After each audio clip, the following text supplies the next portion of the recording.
Ladies and gentlemen, today we present a gripping defense tale.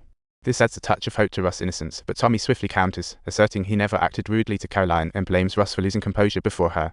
Behavior was impacted. Due to the case's unexpected complexity, the court adjourned temporarily. After a series of events, Barbara finally chose to tell Russ about kissing the bartender went down.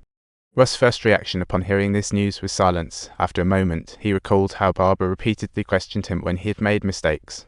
Barbara repeatedly probed with sharp questions to uncover the truth, leaving Russ in a foul mood. He decided to respond as his wife had.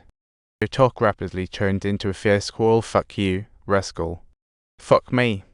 Fuck me."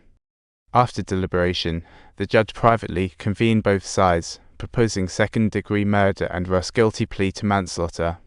This would come with a 7-year prison sentence, but this proposal did not meet the agreement of both parties. With neither side willing to compromise, the case hit a stalemate again. The next day's trial was tense and full of surprises, with Tommy calling Caroline's son Michael as a witness. Michael was emotionally charged, directly pointing at Russ as his mother's murderer. Tommy even presented a video he had recorded during surveillance. On the crime night, Russ entered Caroline's flat at 9:45. Michael believed Russ, the only visitor, was the murderer. Raymond, as usual, tried to refute this but suddenly behaved abnormally, rambling nonsensically, leaving everyone in the courtroom utterly baffled. Surprised glances were cast in his direction. Just when everyone hadn't yet fully recovered from the solemn atmosphere, Raymond suddenly collapsed unconscious in front of everyone. Have you ever witnessed a suspect engaging in self-defense by pleading innocent in such a manner? Russ, portrayed by Gyllenhaal, managed to pull it off. After Raymond fainted in court, thankfully, he just needed to rest a bit. But it meant Russ lost his lead attorney. Even though the situation seemed dire, Russ made a bold request to the judge. He wanted to represent himself in a plea of not guilty. Sounds a bit wild, right? But under the strict U.S. legal system, as long as Russ doesn't provide direct testimony during his defense, he is entirely entitled to represent himself. The trial resumed solemnly. Russ tried to comfort Michael, Caroline's son, gently, easing his anger and misunderstandings from his mother's death. However, Michael's icy words struck like a dagger. Faced with such blunt accusations, Russ didn't choose to cower. Instead, he quickly switched to defense mode, revealing why Caroline had kept Michael out of her life while she was alive. Turns out, Michael sent his mother resentful messages, especially one cursing her death would ease his life. It shows the mother-son rift was deeper than outsiders thought. Michael claimed it was just words said in anger, blaming his mother for ruining their lives. But Russ didn't stop there. He skillfully shifted gears, asking Michael about his whereabouts after filming that crucial video. Michael's reply came out weak and pissed. He said he went straight home after filming, but Russ quickly launched a critical blow, zeroing in on Michael. Subtitles had Michael told his dad about his mother's lover entering the house. His hesitation became her strongest weapon, casting doubts on the jury and judge, planting seeds of doubt.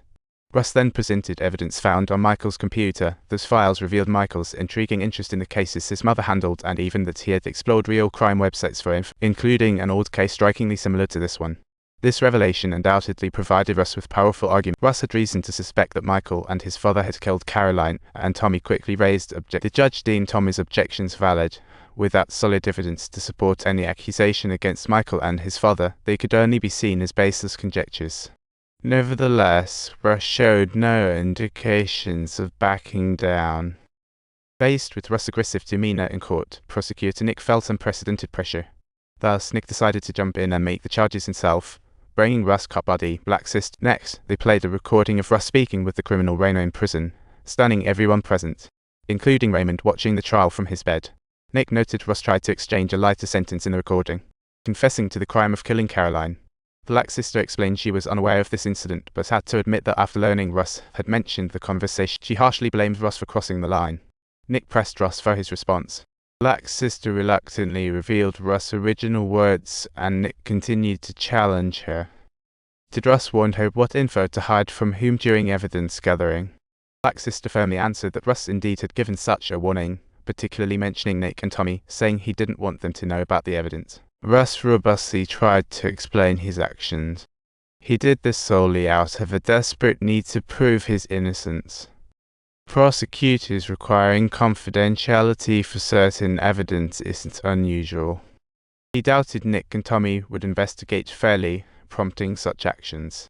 However, Russ's words fell into Nick's trap as his own attorney. Testifying in court to claim innocence violates basic self-defense principles. Tommy proposed to call Russ as a witness. The judge called a recess for a private talk. Tommy explained Russ had testified in his defense, and the judge agreed. Subtitles. Now, Russ is confronted with two options, and he made a surprising and unexpected decision. He took the stand himself instead of a mistrial, leaving Maya baffled. He worried this would turn Russ into a torch for the opposition's full firepower, even going so far as to resign, leaving Russ in unprecedented isolation just before the trial. Though Maya was no longer his defense attorney, she gave him final advice: stay calm and avoid their traps. Maya appeared in court at the last moment. Meanwhile, in the courtroom, Thomas' questions rained down like machine gun fire, trying to find loopholes in every word Russ uttered. Russ responded one by one, with clear reasoning and tight logic. When Tommy used Blair's footage of Russ losing temper at the door to prove his hot-headedness, Russ explained it was when his family's safety was threatened and he faced murder charges.